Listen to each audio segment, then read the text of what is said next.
அஸ்ஸலாமு அலைக்கும்.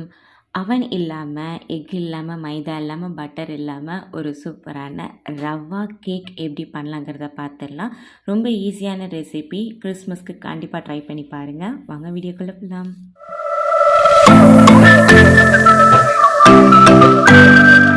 ஒரு கப் அளவுக்கு வறுக்காத ரவை, அதே கப்பில் பாதி சீனி, கப் அளவுக்கு தயிர், கப் அளவுக்கு காய்ச்சின பால். இது கூடவே நான் 3 ஏலக்காய் எடுத்திருக்கேன். நீங்கள் எசன்ஸ் வேணாலும் எடுத்துக்கலாம்.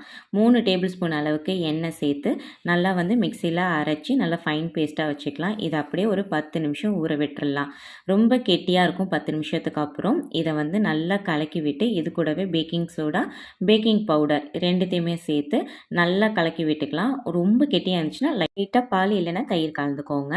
இப்போ இதை எல்லாத்தையும் நல்லா பீட் பண்ணி நல்லா இந்த மாதிரி தண்ணியாக வந்துடணும்.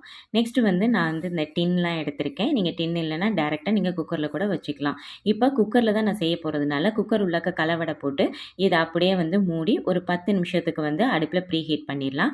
அதுக்கடையில் அந்த டின்னில் சுற்றி ஒன்று பட்டர், அப்படி இல்லைன்னா எண்ணெய், அப்படி இல்லைன்னா நீங்கள் நெய் கூட சேர்த்துக்கலாம். நான் நடுவில் பட்டர் பேப்பர் வச்சுருக்கேன். பட்டர் பேப்பர் இல்லைன்னா மைதா மாவை லைட்டாக தட்டி விட்டு சேர்த்திங்கன்னா அப்படியே உங்களுக்கு ஒட்டாமல் வரும். இப்போ நம்ம கலக்கி வச்சுருக்கிற இந்த மாவு அப்படியே அதில் சேர்த்துடலாம். சேர்த்துட்டு ஒரு நல்லா இப்படி அழுத்தம் கொடுத்து தட்டி விடலாம். அப்போ தான் சமமாக இருக்கும். அது மட்டும் இல்லாமல் நான் உள்ளாக்க இருக்கிற ஏர் பபிள்ஸும் உங்களுக்கு ரிலீஸ் ஆகிடும்.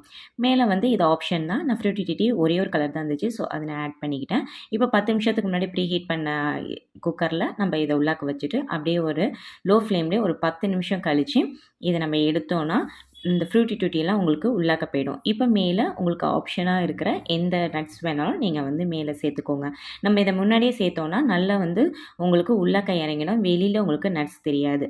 ஸோ அதனால தான் இது 10 நிமிஷம் கழித்து நம்ம சேர்க்குறோம். அப்புறம் அதை அப்படியே மூடி வச்சுட்டு ஒரு 25 மினிட்ஸ்க்கு அப்புறம் எடுத்து பார்த்தீங்கன்னா நல்ல கேக் உங்களுக்கு நல்ல பஃபியாக நல்லா வெந்திருக்கும். நல்ல வாசம் மணமாக இருக்கும். இது கூடவே நீங்கள் ஒரு ஷார்ப்பான ஏதாவது ஒரு ஆப்ஜெக்டை உள்ளாக்க இன்சர்ட் பண்ணி பாருங்கள். மாவு அப்படியே ஒட்டாமல் வரும். அவ்வளோதான். அதை அப்படியே வெளியில் எடுத்துகிட்டு ஒரு 5 நிமிஷத்துக்கு லைட்டாக ஆற விடுங்க. ரொம்ப ஆற விடக்கூடாது. கொஞ்சம் சூடாக இருக்கும் போதே நம்ம டின்லேருந்து எடுத்தால் தான் நான் உங்களுக்கு ஒட்டாமல் வரும். இப்படி அப்படியே ஓரத்தில் நீங்கள் விட்டு பாருங்கள். அது அப்படியே ஆல்ரெடி உங்களுக்கு ஓரம் பொலந்து தான் இருக்கும். ஸோ அதனால் எதுக்கும் நம்ம ஓரத்தில் அப்படியே லைட்டாக ஒரு கோடு மாதிரி விட்டுட்டு இதை அப்படியே நம்ம உல்ட்டா பண்ணி அந்த பட்டர் பேப்பரை எடுத்துகிட்டு அப்படியே கையை வச்சு பாருங்கள். சும்மா அவ்வளோ சாஃப்டாக இருக்கும். நல்ல எம்மியாக இருக்கும். வீட்டில் இருக்கிற பொருளை வச்சே டக்குன்னு குழந்தைங்க கேட்கும் போது ஒரு 30 மினிட்ஸில் அழகாக நம்ம செஞ்சு கொடுத்துடலாம். கண்டிப்பாக இதை ட்ரை பண்ணி பாருங்கள். நம்ம சேனலை ஃபஸ்ட் டைம் பார்க்குறதா மறக்காமல் சப்ஸ்கிரைப் பண்ணுங்கள். பிடிச்சிருந்தால் லைக் பண்ணுங்கள். பக்கத்தில் இருக்கிற பெல் ஐக்கானை மறக்காமல் கிளிக் பண்ணுங்கள். தேங்க்ஸ் ஃபார் வாட்சிங்.